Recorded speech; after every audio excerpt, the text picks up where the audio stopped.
નમસ્કાર દર્શક મિત્રો, લોકમત ન્યૂઝ ચેનલમાં હું ભૂમિ મહેતા આપનું હાર્દિક સ્વાગત કરું છું। વિપક્ષી નેતા અમીર રાવતે ગુજરાત ભાજપ સરકાર અને શહેરી વિકાસ વિભાગ પર ભ્રષ્ટ વહીવટ સાથે ભ્રષ્ટાચાર તેમજ વડોદરા ભાજપ નેતાઓ પણ આ કરુણ કાંડમાં ભ્રષ્ટાચાર કર્યો છે અને ગુજરાત ભાજપ સરકાર ન્યાય આપવામાં નિષ્ફળ છે તે સાબિત થયું છે અને ભ્રષ્ટ વહીવટનો આરોપ મૂક્યો છે અને વડોદરા ભાજપના કયા નેતાઓ આ કરુણ કાંડમાં સામેલ છે તેમના નામ પણ સરકારે જાહેર કરવા જોઈએ। સાથે તાત્કાલિક મ્યુનિસિપલ કમિશનર H.S. પટેલ અને ડોક્ટર વિનોદ રાવ સામે કાયદેસરની શિક્ષાત્મક કાર્યવાહી કરવા હુકમ કર્યો છે। વધુમાં અમીર રાવતે જણાવ્યું કે શરૂઆતમાં આ ઘટના માટે જવાબદાર કોઈને પણ છોડવામાં નહીં આવે તેવી કટિબદ્ધતા સરકારે બતાવી હતી, પરંતુ તે ફક્ત વાત જ સાબિત થઈ હતી અને સરકારે રિપોર્ટમાં કૌભાંડીઓને બચાવવાનો પ્રયાસ કર્યો હતો।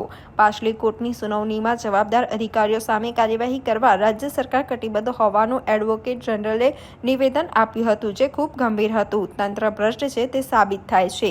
લેક ઝોન કોન્ટ્રાક્ટર મિસર કોટિયા પ્રોજેક્ટ પાસે જરૂરી ક્વોલિફિકેશન લાયકાત નહીં હોવા છતાં તે સમયના મ્યુનિસિપલ કમિશનરે જાતે જ પ્રોજેક્ટને મંજૂરી આપી હતી તે સાબિત થયું છે, જેમાં સ્ટેન્ડિંગ કમિટીની મંજૂરી પહેલાં મળી ન હતી તેમ છતાંય કમિશનરે મંજૂરી આપી હોવાનું કોર્ટનું અવલોકન છે, જે સત્ય છે। આ બંને અધિકારીઓએ કાયદાથી વિપરીત નિર્ણયો લીધા હોવાનું પણ કોર્ટનું અવલોકન છે અને વધુમાં ભાજપ સરકાર દ્વારા આ હુકમની કાર્યવાહી કર્યા અંગેનો રિપોર્ટ હાઈકોર્ટમાં રજૂ કરવાનો હુકમ કર્યો છે।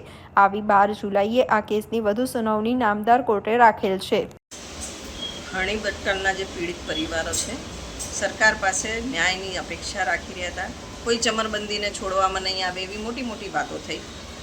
રાહુલજી આવ્યા, પીડિતોને મળ્યા। આજે હાઈકોર્ટનો ચુકાદો આવ્યો।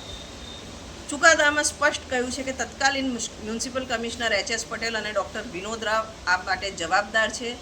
જે રીતના બિન અનુભવી ઇજારદારને કોન્ટ્રાક્ટના તમામ ક્લોઝ વાયોલેટ કરીને, ટેન્ડરમાં ક્લોઝને વેરિએશન્સ કરીને જે રીતના કામ આપવામાં આવ્યું છે, આમાં ભ્રષ્ટાચાર ભરપૂર થયો છે।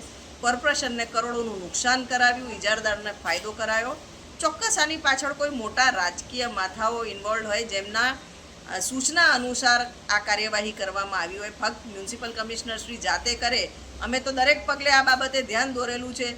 જો કોઈ રાજકીય દબાણ અને રાજકીય પીઠબળ ના હોય તો આ રીતના નિર્ણય મ્યુનિસિપલ કમિશનર શ્રી પોતે ના લઈ શકે। તો અમારી હવે ડિમાન્ડ એ છે કે જ્યારે રાજ્ય સરકારે તો આ કમિશનર્સને બચાવવાનો બી પ્રયત્ન કરેલો, ઉપલા અધિકારીઓને બી બચાવવાનો પ્રયત્ન કરેલો, કોર્ટે ટકોર કરેલી કે જે રિપોર્ટ આપ્યો છે અર્બન ડિપાર્ટમેન્ટે એ રિપોર્ટ કોર્ટે ફગાવી કાઢ્યો અને ફરીથી રિપોર્ટ આપવાની વાત કરી।